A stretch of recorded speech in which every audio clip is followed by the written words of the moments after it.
Welcome back to the Sibling Group Chat. I'm Owen. And I'm Cassidy. And today we're back at it with the Odyssey review, a very exciting episode 46, Connie, parts 1 and 2. Yes, these were, or are, the 51st and 52nd episodes of Adventures in Odyssey.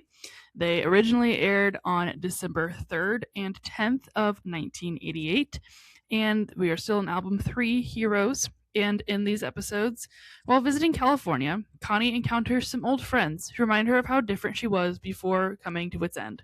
Meanwhile, Eugene Meltsner starts working at Wits End and promptly changes how the shop works. There's just one theme: salvation. Yes. Mm-hmm. It's exciting for Eugene to get here, by the way. Yes. But Chris, which I misspelled in my notes, is intro is just basically that sometimes something that you've been waiting for a really long time, it comes faster than you expect. That's all she said. Yeah, and just wait, and it's there. Mm-hmm. And our episode starts with Connie coming into work late. Per usual. Like, wait, I didn't even realize she was late. Like, oh, Connie, I didn't even know. And then she tells Whit that her mom finally okayed it and she's finally going to get to go. Yes. I don't even think she says where initially. Well, Whit she's so excitedly telling this information. Whit is very slow on the uptake in general. But anyway, Connie got okayed to go to California. She's been wanting to go since she got to Odyssey, I guess. Yeah, which was a little over a year ago if we're going in real time. And since school's out for the holidays, Connie's got some time. Which, by the way, I know this is jumping ourselves a little bit. How long do they get for the holidays? I don't know. She's a high schooler, but when she comes back earlier than expected, Whit says she still had 2 weeks left. Yeah, I don't know. Well, and if we're going real time, then it's the 3rd of Odyssey. They just don't come back after. They just have all of December off. Anyway, sorry. Connie's going to get to go, and she says that she gets to leave as soon as Whit tells her that she can, basically. Mm-hmm. And Whit, being the nice guy that he is, says that she can go whenever she wants, so long. But just he warns her, tells her, like, I'm going to replace you while you're gone, basically. Yeah. Your fuzzy thing's about to come off your mic. We're good. Okay. Yes, he's going to hire someone. And she's, like, shocked by this. She's like, why? Like, well, I'm going to need help while you're gone. Yeah, and the holidays are going to be busy, and we all know Tom can't help. Tom, what a guy. Yeah. Speaking of which, he's the next person to come in. I don't know how much later this was. Long enough for different day. Anyway, Connie to leave and Whit to write a sign. Yeah, Whit put up a sign, and then Tom comes in and says, "Help wanted. You looking for help?" No. I don't know if that's exactly what he says. How he says it. It's something along those lines. He says something that is is it too much for you and Connie? Yeah. It's too much for me. Connie's leaving. But then he also says something that makes Whit go, "You applying?" And Tom goes, "For what you pay?" Forget it. I'd imagine he plays quite well. If you know what he's not paying you. If you know what I mean. Huh? Well, he pays Eugene quite well, but Connie's getting paid less because he's setting aside a fund for her to go to college. Oh. When do we find that out? During Margaret Faye and her mayoral race. This I did not know. Yes, you do. I've listened to those episodes like once. Yeah, so Margaret Faye is trying to get Connie on her side for some reason. And so she, through some digging, had... Or maybe she's like messing up Connie's thinking about things, and then Connie happened to be looking at the payroll and realized that Eugene got paid a lot more than she did, and so she gets really mad at Whit and like won't give him a chance to explain. It finally comes out that when she started working, he started a fund for her, and so he wasn't paying her full like amount. He was putting money away for her. Huh? You don't remember that at all? Maybe vaguely. The real ones know. I'm sure they do. I theoretically did. It's been a while. Yeah. But anyway. But he wouldn't have been set aside money for Tom's college fund. But Whit tells Tom that Connie's going off to California, and Tom's like, again? It's like, what do you mean? I think Whit is a little slow. Yeah, I was thinking the same thing. I was like, surely you remember that she's been wanting to leave. And that's not the only time he's slow. Like, he's slow to figure out what she was meaning when she came in. He's slow to figure out what Tom's meaning here. And there's several times with Eugene later, spoiler, that he's a bit slow. Yeah. But he also kind of just acts as a translator when Eugene's around because Eugene and Tom can't understand each other. No, but we're getting slightly ahead of ourselves. Yeah. Tom then reminds Whit of the events of this past summer when there was the big storm. The wind blew in the front window, and that ended up keeping Connie in town because Whit was in the hospital and had stitches. Got a bit of glass in my leg. Had a few stitches. Bit. It was 18, as I remember. And then, so she had been planning to leave then, but then she stayed after that storm, which is funny because I thought she really wanted to get out of the rain. That's true. Because it doesn't rain in California. No, never. That's just a small town thing.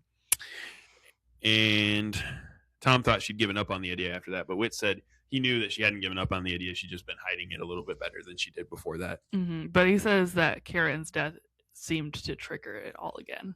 So he also said it seemed to affect her more than he thought it would. Yeah. And she just doesn't know how to deal with death because to her it's an end all. Yeah. And Whit also says that she thinks, or at least he thinks that she thinks, that whatever has been nagging at her will be satisfied when she goes back to California. It's really just her running away from the prodding of the Lord. Well, yes, but not entirely, because she wanted to go back to California immediately upon arriving in Odyssey, and she hadn't even met Whit. That's true, but I think her reasons for wanting to go have changed over That's true. time. That's probably true. Because, like I've mentioned before, she's always trying to get away from Whit, like having a deep conversation with her by cleaning. That she wants to get across the country because she's getting away from this. She honestly doesn't even know that she's running away from. But yeah, she is. That's true. Tom says that maybe her getting away will not, Whit says he's afraid that her leaving is going to undo all the progress that they'd had toward like coming here to learn about Christianity, whether directly or indirectly. And Tom says maybe it could affirm it, and that they just need to pray that it'll be a spiritual journey for Connie, her own personal odyssey. Yes. Aren't we all living on our own personal odyssey? And he also says they need to pray for peace for you, John Avery. Peace for me. Is this when Eugene comes in, or is it a different scene? I don't know. I think it's right then. But I just, in my notes, all I have is Eugene! I have welcome Eugene, but yeah. I have in all caps Eugene with 5 exclamation points. I'm excited. Yes. I like Eugene. I'm glad he's here. He's finally here. It took him 50 episodes. And the world is right. Yes. For now. Well, not quite yet, because Connie's gone right now. It's better when they're both there. That's true, yes. But, yeah. His first words are, "Good day, gentlemen." Yeah, and introducing himself, he says, "And I'm a science student, and might I add, in all modesty, recognized genius at Campbell County Community College." He also criticizes the bell in between "Good day, gentlemen" and saying he's a recognized genius. Yeah. And Whit's like, "Are you a salesman?" "Yes, I'm a doorbell salesman." Is he a door salesman? What? It's supposed to say, "and introduces himself as a student and recognized genius," but I must have accidentally had space in between the I and the T, so it says, and it auto-corrected "traduces" to "torture," so it says, "and I tortures himself." And introduces himself. But yes. I was just wondering, do they ever make any jokes about Campbell County Community College having 4 C's? No, they joke about the 5 C's later. Oh. Why? With Richard Maxwell and the Campbell County Community College computers. That's clever. And cute, too. I don't remember that. Apparently, Owen doesn't listen to Odyssey anymore. Well, I was thinking, okay, maybe I do remember that, and I just didn't know where it happened, because I was thinking there was some joke about the C's. Yeah, it's when Richard comes into Wits End after Eugene has started working there again, and Lucy's there. And it says, "We were briefly employed at the same organization." Yeah. We're briefly employed at the same organization. We used to work together at the Campbell County Community College computers. Well, that's clever. Yeah, cute, too. Okay. I knew there was some joke about it. I just didn't know. Yeah. You really think Eugene would be making a joke about this? Probably not. That's true. But yes, he is Eugene Meltsner and was instructed by, is it Dr. Pierce? Is that what it is? I think he just says Professor Pierce. Okay, I couldn't tell. I would assume he's a doctor. To ask if Do he you could. think Whit has his doctorate? You never thought about that till right. Dr. Whitaker. Dr. Whitaker. It wouldn't surprise me. I'm sure he does. But he came to ask if he could study under Whit, essentially work for Whit, but learn from his genius. Yes. He heard that because of Whit's skills in inventing and his unique approach to life. Indeed. And Whit's like, "So you want to work for me?" If it wouldn't be too much trouble. Yes. And I'll also get class credit. you think he gets class credit the entire time he ever Well, he's not a student the entire time because I feel like he still works at Wits End. Honestly, even when that's not his job, he just randomly is working there from time to time. I feel that's true. It's like we've created a new career for Eugene. 2 episodes later, he's just working at Wits End again. Yeah, or even when he started a nonprofit, he was based in Wits End, so he could still do stuff there if he wanted to. Yeah. Then Wit says, "Welcome to Wits End," and Eugene goes, "Is that a pun? Is that a pun? I hate puns." Yeah. I think somewhere in there, Tom asks him if he's a foreign exchange student. Yeah. Well, and then when they introduce himself, Tom says, "Howdy," and Eugene goes, "Howdy." Or something about, "How do you do?" or "How do you fare?" In answer to your question, I fare well. Thank you. What? I I think he said he's fine. Did I ask? I guess you did. Yeah. Tom and Eugene do not understand each other whatsoever. No. I noted here, we talked about this briefly beforehand, but I didn't want to get ahead of ourselves. Eugene's voice seems slightly off. Yeah, it's not. And your theory is? I was just saying it's the first one with Eugene, so he hadn't quite nailed down what Eugene sounded like. And that could be true. Personally, I feel like, and this is something Tom might say, the starch comes out of him over time. So he's extremely nerdy science genius at the beginning, and gradually over time that kind of wears down as he works at Wits End. And then it could be that a little bit. Journey. I was just thinking, I mean, outside of obviously Officer Harley, because that's a completely different style of Will Ryan using his voice. Mm-hmm. But I feel like the first episode, like this first episode with Eugene, has shades of like the other side characters he randomly has voiced throughout the first 50 episodes. That's true. And so that's why I feel like it's just he hadn't quite nailed down what exactly Eugene was going to sound like. Yes. There's also that. Could it also be we've been listening to newer Odyssey and Will Ryan's own voice just changes a little bit. It changes a lot over time. And so we get used to mature Eugene. Because Eugene also is obviously aging. He gets married and it's true. Has a son. So yeah. Maybe right now we're just used to older Eugene's voice, but I think also he gets a little less starchy over time, as Tom may say. Yeah, it's a fair point. He needs some of that starch taken out of him. Get him out of those dark college classrooms. Yes. And a dorm room that's smaller than the closet at Bernard Walton's house. Yeah. I don't know what that says more about the dorm room or the closet, but then that's all of that scene, because then it switches over to Connie getting all her stuff packed up and ready to go. And her mom says she doesn't know if she feels good about it all. She also says that it feels like it was last Monday that she told Connie she could go. And Guy's like, it was Monday. He's like, yes, mother. Yes, it was. But Connie says she needs to get out of Odyssey because she feels stifled here, and she's tired of all the Bible lessons people keep telling her, even though that they think she doesn't notice. She does. Mm-hmm. Do you find it at all odd here? This is maybe a side note.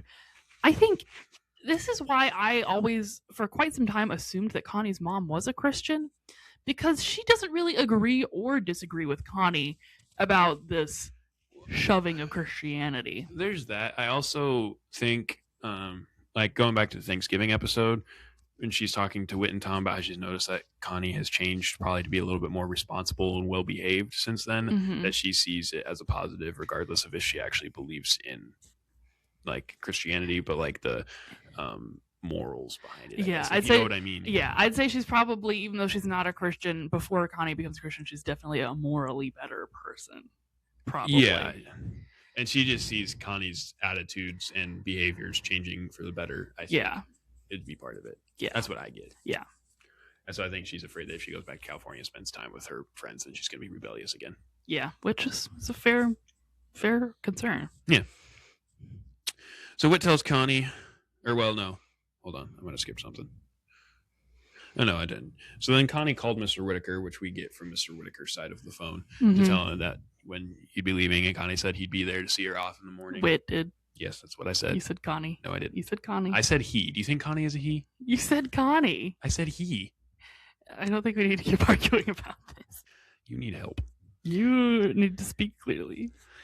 Anyway, Whit tells Connie over the phone that he will be there to see her off. And then after he hangs up, he says, "Lord, help me relax about this," which is one of the lines used in this Whit's finale when he flies away. That's true. Yeah. I like when I listen to the older Odysseys, when I can randomly pick up The bits lines from that. they use for the House Myth Wits finale, Yeah. because his last episode is all his lines are former lines that they recycled. Mm-hmm. So it's fun to see, and it was also fun to see the meaning behind them in their episode, because sometimes that makes them even more meaningful later. Yes. And then Eugene comes up and says that he's been through the entire building. He finds it... The entire building? Probably not the entire building. The entire building as he knows it. Well, everything that would be normal for him to go through, I guess. Yeah.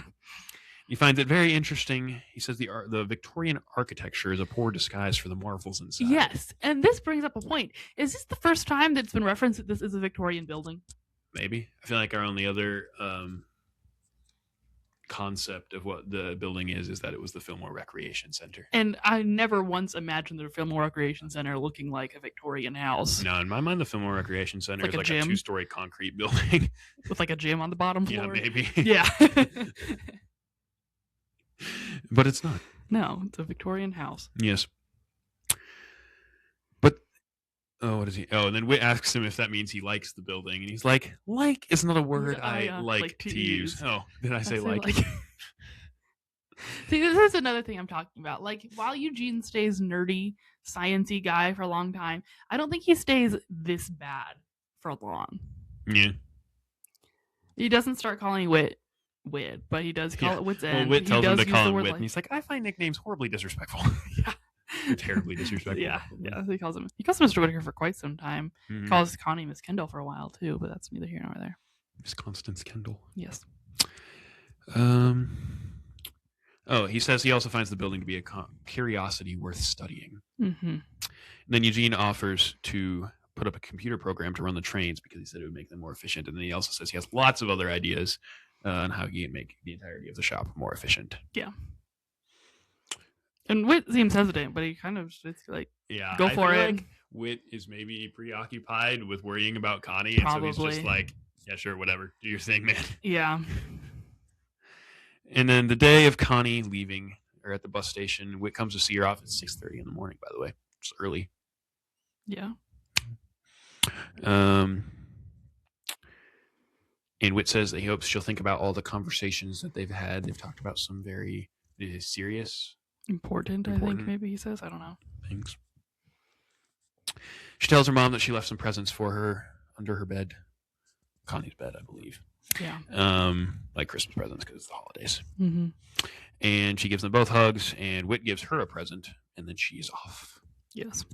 To California. Mm-hmm. It's a 2-day bus ride. Which, okay, I don't know how bus travel works. Is Connie sitting on a bus for 2 days straight? I would imagine she's able to get off when they stop, because they don't stop for it's not like they stop, people get off and on, and then they keep going. I think they stop for a little while. Yeah, I was like, I don't think these buses have bathrooms, do they? They probably, some do. Oh, okay. Shows you what I know. Mm-hmm. Still, it's not how I'd want to travel, I don't think. Yeah, but she even says something when they say it's a long time to be on a bus. Like, well, I didn't see either of you were volunteering to pay for plane fare. And they're like, well, you've had this ticket for a year. Yeah. Uh-huh. But on the bus, I guess this is sometime later, mm-hmm. but it would appear that Connie was by herself, like there wasn't anybody sitting next to her for a while, and then someone came and sat next to her because they were tired of the kid sitting next to them. Mm-hmm. This girl who sits next to her got on in Des Moines, which tells us the Odyssey is east of Des Moines. We already knew that. Yes, well, it's another... Although technically the way we know that is from later episodes, because Bernard and Eugene have to go through Iowa, but we haven't got there yet. So but you could be in Iowa and not be east of Des Moines. Yeah, I suppose. I don't think Odyssey's in Iowa, though. I don't either, but this proves it. Yes. Because think about it, if you lived in Iowa, your closest big city would also be Chicago. Probably Minneapolis. Minneapolis for a lot of it. Yeah. Or if you live in... if they just went to Minneapolis. No, it'd be Minneapolis if you lived in north. It'd be Omaha if you were on the west, and it'd be Kansas City if you were in the south. So it'd only be Chicago if you were on the east. What do I know? Not much. That's true. You're not very good at geography, or at least not mental geography. Anyway, you act like that's not true. Odyssey is east of Des Moines because that's where this girl got on. And she sees that Connie has a Bible, which must have been the present from Whit. Yes. She asks her if she's one of those. But before long, like, she kind of questioned it, said she doesn't believe it or whatever. And I think even subconsciously, Connie starts to tell her reasons why it's not so far-fetched. Yeah. Even though she doesn't believe it. Doesn't even believe it She herself. thinks she doesn't believe in it, yeah. Yeah. But she's like defending it. She's remembering a conversation that she's had with Whit about like what she used to think when she thought people were basically good. Yeah. That's the episode where she makes the promise to be a better person, right? Yeah. I think it's funny because the girl is finally like, you're free to believe what you want. And Connie's like, well, I didn't say I believe it. And the girl just like, see ya. Yeah, whatever, man. Or girl, lady, whatever. Yep. Connie even said at the end that it kind of makes sense to her, even if she doesn't believe it. And I even noted it seems like she's trying to convince herself more than she's trying to convince. I think she's trying to convince the girl that it's not true while convincing herself that she doesn't believe it. Yeah. Because I think that's kind of this whole, as we continue, this whole time, Connie increasingly cannot deny the truth of Christianity, and she's trying to convince herself she doesn't believe in it. In the morning, a different bus rider is next to her, and her watch beeping wakes her up. She introduces herself as, I believe I got this as Audrey Nelson. I forgot to pay attention to this lady's name. I think that name. was her name. That sounds right. So I was just referring to her as woman on the bus the whole time. The woman on the bus has a beeping watch. What? It's true. She what it does. I know. The beeping of the watch wakes up Connie. And that lady had got on around 3:30 this morning in somewhere. Barstow. Yeah, there. Is that in California? I have no idea. You want me to look it up? I thought you had good mental geography. Of big cities. It could be a big city. Welcome to the Silly Group Chat, where we smack talk each other because we've been together for the last 3 weeks. Yes. Barstow is a city in California. What's the population? It looks like it's in the middle of a desert.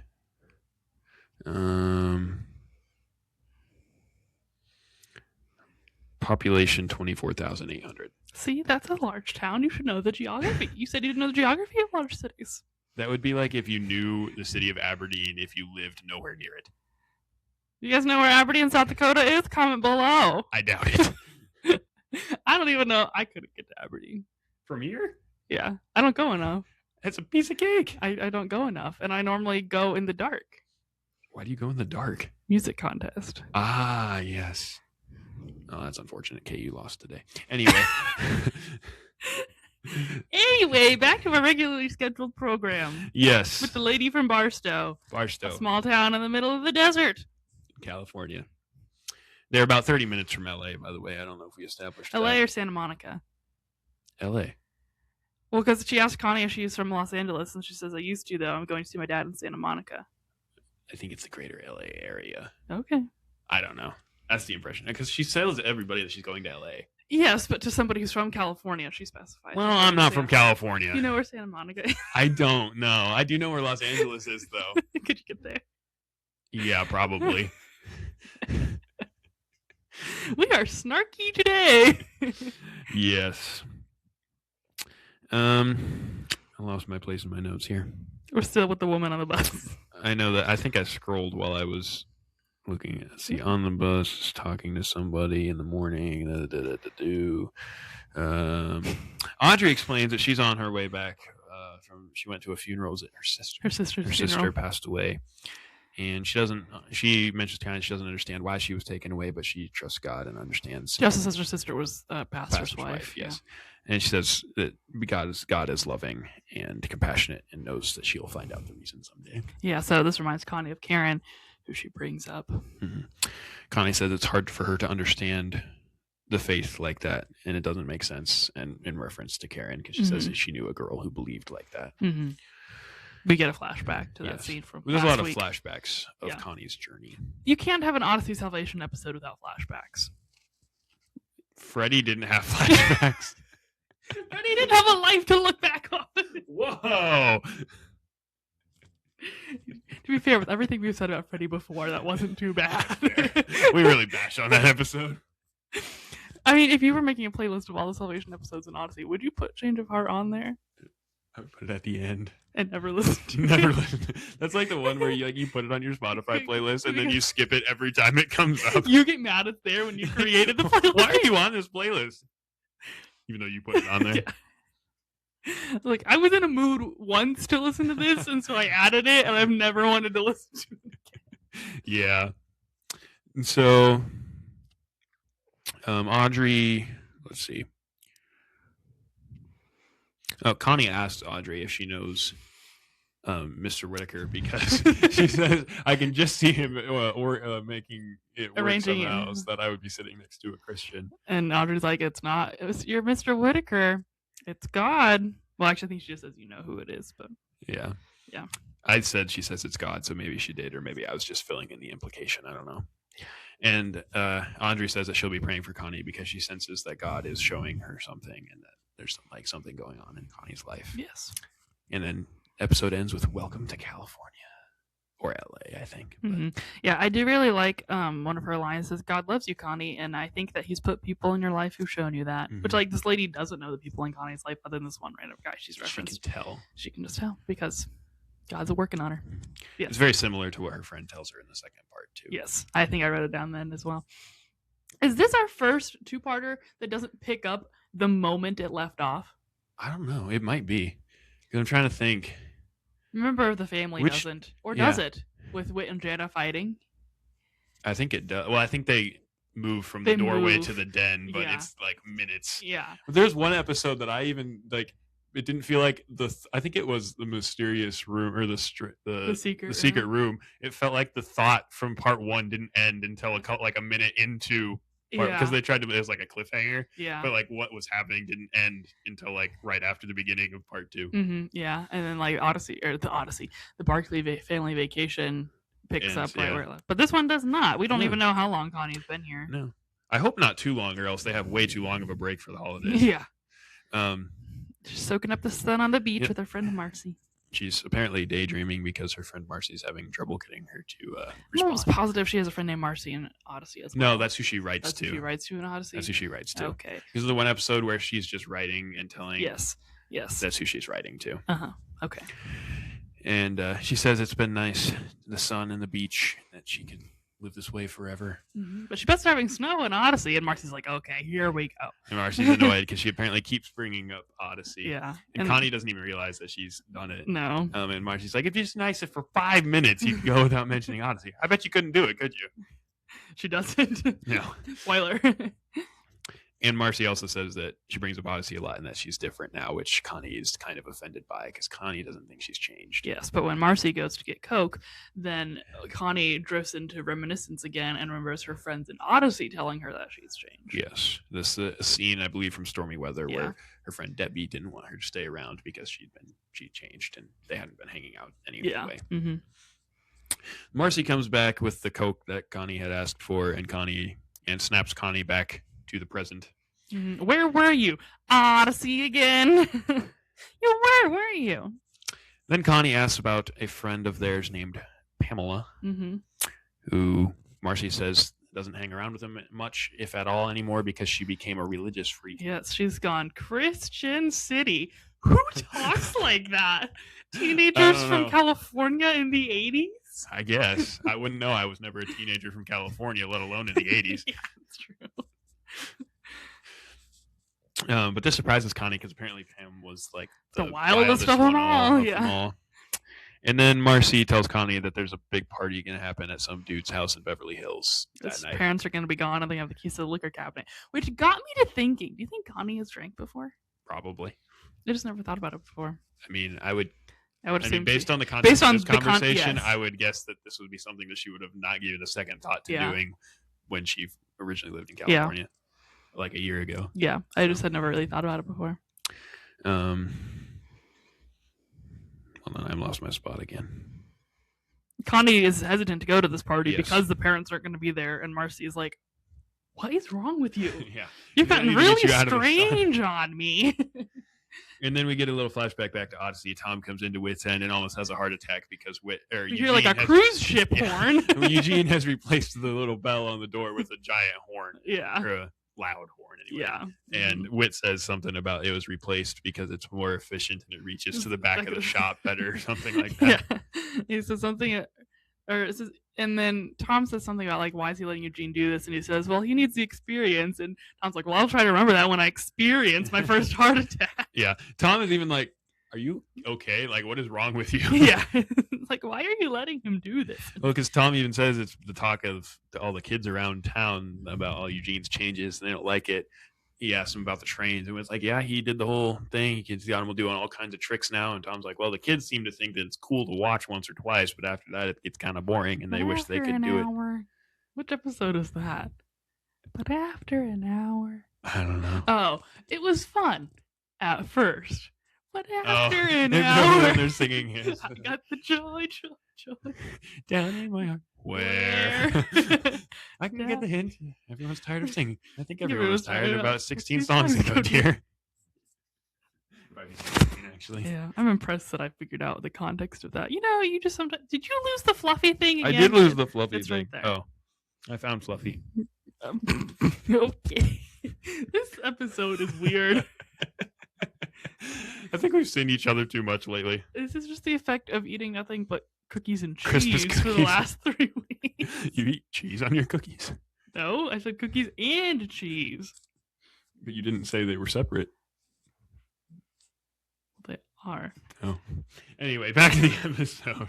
We apologize. We hope you stick this one out. We're not going to edit it because who has time for that? Exactly. Anyway, I lost my spot again because of you. Yeah, Tom has overheard the kids complaining because the train sits fun once or twice. Yeah, and Whit's after an hour. Sorry. And Tom tells him about all what the kids are saying, and Whit has basically said maybe it's time that he. Yeah. Eugene he also explains the self-serve ice cream machine, which does sound kind of cool. That one doesn't sound like. I don't know why the kids would have a problem with that. Because they wanted to talk to Mr. Whittaker while they got their ice cream. I suppose that makes sense. Don't you? Oh, sure. Yeah, absolutely. That's why they're complaining. And then Tom asks Whit if he's heard from Connie, and Whit tells him that he got a postcard. And it's just the usual. Huh? I said, the 80s. It's just the usual, send postcards. Wish you were here or having a great time or whatever. Uh-huh. But he also says that on the card, Connie mentioned that she had met a Christian on the bus, and he finds it like strange in a good way that she would even mention that. Yeah. Mm-hmm. Tom's like, well, we just need to keep praying. Let's do it right now. Yep. I sure didn't come in here to listen to Eugene's horn buzzer thing. Does he say that? He says, I sure didn't come in here just to listen to Eugene's bell. Yeah. Oh. But then back to Connie. There's a ring at the bell of the door. A ring? Oh. I was like, the doorbell rings. What? Yes. And it was Pam. She came over to see Connie. Mm-hmm. And Connie asked Pam, like, Marcy said you changed, like, you've been a religious freak. And she's like, well, I don't know about a religious Well, she freak, just says, Marcy says you changed. She's like, well, what else did she say? Yeah. Yeah. But Pam does say that she has changed in the fact that Jesus is the center of her life now. And she's heard that Connie's changed too, which, again, Connie's offended by it. She's like, I don't know why everybody keeps saying that. Side note, does Pamela's voice get on your nerves? A little bit. It's just a weird voice. It's not nothing bad. I apologize to this lady whose voice I'm making fun of. It's just kind of weird. Owen can't hold a mic to save his life. It's tiny, okay? I haven't had a problem. But yes, her voice is a little bit interesting. Yeah. If you know, you know. Our apologies to the voice of Pamela. We don't really like you. I didn't say we don't like your voice. We don't like well, no. It's yeah, I don't know. It's just I think it bothered you more than it bothered me. It's not? No, I won't go there. That's a bit controversial. Well, then Pam says maybe it's true, but she was wondering, at which Connie cuts her off and says, you were wondering if I became a Christian. Mm-hmm. The answer would be no, and she doesn't want to be a Christian. And Pam's like, oh, okay. Actually, really, Pam doesn't react too much to Connie's defensiveness. So it sounds like God's sending people after you because he loves you and wants to be with you. Well, because Connie even said, she's tired of getting thrown at her from everywhere, from Whit, the lady on the bus. Like, she's like, do you guys just call each other and say, Connie's in your area now, tag, go get her. Connie's crashing out. Yeah, pretty much. And Pam's like, no, we don't have to. Because God displays the tag for us. I don't think that's what she says. No. Basically, God uses people to show that he loves her, or in her words, is crazy about you. Very California wants enough, her to love him back. What? This is very California enough, right? Yeah. Like, this is definitely California Christian lingo compared to Midwest Christian lingo from Lake. At least that's what they're going for anyway. Yeah, I feel like they are trying a little hard to like push this California thing. But I also appreciate that they are acknowledging there are Christians in California, because sometimes I feel like they make it seem like nothing good can happen in California. Can anything good come out of California? You know what I mean, though? Yeah, just the way you said it made me think of in the Bible. Like, can anything good come out of Nazareth? Can anything good come out of California? Yeah. We don't have anything against California, by the way. It's a very nice state. Yeah, it's nice. But I think the Odyssey writers have something against California. Weren't they writing from California at the time? Probably, yeah. Then Pam invites Connie to a bonfire on the beach that night, and Connie says that she'll think about it, but she has plans to go to a party with Marcy, which we already know she doesn't want to go to. Yeah, well then Connie, this is later that Connie is conflicted again. Like, she's scrolling through the TV, can't find anything she wants to watch. She's telling herself California. She's basically she's trying to tell herself that she hasn't changed, while simultaneously having skipped the party, she is currently skipping the party. And she's trying to convince herself that she hasn't changed. Well, she knows she has. Yeah. Pamela, or not Pamela, Marcy even calls her and is like, well, I mean, you can't hear her, but basically like, what's going on? Where are you? And Connie's like, I have plans. Yeah. I'm busy. And she can't understand why she's bothered by Pam's invite. She even mentions that. There's another flashback to stormy weather when she was offended because Tom assumed she was doing the Bible Bowl when Whit hadn't asked her about it yet. Tired of people preaching at her. Preaching at you? And then she's saying to herself, Whit, what have you done to me? Did you say sang to herself? Yes. That's what she says to herself. Sang? Saying. Okay. I was like, she did not sing it. You need to get your ears checked. You need to enunciate.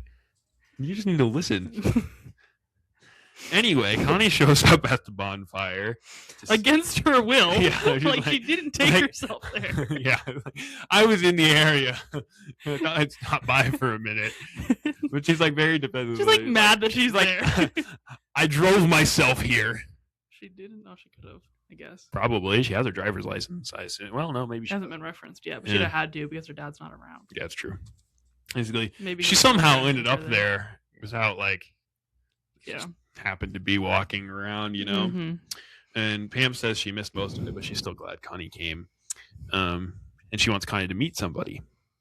The sponsor of the group. It's Audrey, the woman from the bus. Her name is never said in this scene. No, it's just said in the first scene. Yeah. Connie is now even more shocked and confused, and honestly, Pam is very lost too because she can't believe they've met each other, and she's a little slow on the uptake. She seems very blonde. She's a California blonde, But Connie is confused and says it's a coincidence, but Audrey says it's not. I really think they should have had her say, I don't believe anything is coincidental. Yeah, well, she says, I'm not sure it's a coincidence. And Connie says, what else could it be? Like, You know. Mm-hmm. And Pam and Audrey tell Connie that even though she keeps fighting it, God's going to keep loving her and sending people to show her his love. And she flashes back to right before she left when Whit told her that he loved her, but more importantly, God loves her. Mm-hmm. I noted some special lines stuck out to me is Pamela says, God's crazy about you, and if you won't go to him, he'll send people to you. Mm-hmm. And then I think it's Pamela or Audrey says, sometimes it's the people who fight it the most who want it the most. That's very much Connie in this episode, I feel like, too. And if you think about Connie's dealing with her parents' divorce has never really been brought up to this point in the show, but you know that she's dealing with that because any kid would be. And so I think that's probably why she has a hard time with dealing with love. Yeah. Because of the issue of her parents' divorce. Yeah. So Audrey tells her that God uses other Christians to show people his love. It's like a reflection. And then she says Romans 5:8, right? I don't remember. I just put that she starts sharing the gospel. Yeah, she's sharing the gospel. It was Romans something. Yeah, I believe she also says John 3:16. Yeah, and then Connie decides that she needs to go back to Odyssey, basically. Yeah. There's a lot happening, and Connie's like, I want to go home. Yeah. Well, I think to them it seems very abrupt and like they don't know what's going on. I think truly Connie just wanted to become a Christian with Whit there. Well, partially, I think she actually did just want to go home because I think she wanted time to process what was going on too. I don't think she'd 100% made her decision at that point. I think she was fully there. She just still had to process it. Yeah, she needed and so a I 2-day think bus the ride. 2-day bus ride back helped her process it. Yeah. And I got to thinking during this, obviously we don't hear every conversation that's ever been had with Connie. Mm-hmm. And she's around the church kids a lot and the church Bible doors and stuff. But we ever heard anyone in Odyssey share the gospel with her? I don't know, but I feel like in some ways it would have been direct enough that she would have just avoided it. Yeah, she wouldn't have listened if somebody No. tried to sit her down and share the gospel. That's true. Yeah, that's why like it hadn't been like directly. She had started shared. cleaning the Bible room or something. Mm-hmm. Yeah, that's a good point. Yeah. But back in Odyssey, Whit decides it's time to confront Eugene about the changes because he's getting ready to do even more changes. Word for word what my notes say. Actually, I says Whit confronts Eugene about all the changes he's been making. And he says that he is lacking the heart, which Eugene does not understand figures of speech. Well, if I didn't have my heart, then not your physical heart, Eugene. Your emotional heart. Does he have an emotional heart? It's not quite clear until Katrina shows up. Right. And not until a while after Katrina shows up. It's only like her second episode. Yeah. It's like 2 episodes. Yeah, I suppose. But Eugene kind of gets the point. But basically, it's like, undo everything you've done and then get back to me with ideas, and we'll work together and decide what's a good idea, how we can make it so that the kids come here to do things and have interactions with people, not to just hit a button on a machine. Yeah. Mm-hmm. Which, honestly, seems partially like when Jack and Jason fight about like the video games and stuff like that. Yeah, it does very much so. But anyway, as Eugene, the first thing Whit tells Eugene to do is to take the buzzer off the door because the buzzer had just gone off and someone had come in. So do you think Eugene was just like standing on a ladder in front of the door when Connie came in? No, because the buzzer goes off before he tells Eugene to... Or no, he tells Eugene, then the buzzer goes off. So there's no way Eugene had got to the door. That's right, yeah. But anyway, then Eugene comes back and says, there's somebody here to see you, basically. And it's Connie. And it's Connie. Mm-hmm. Yay, Connie's back. And with like, what? It's like Connie.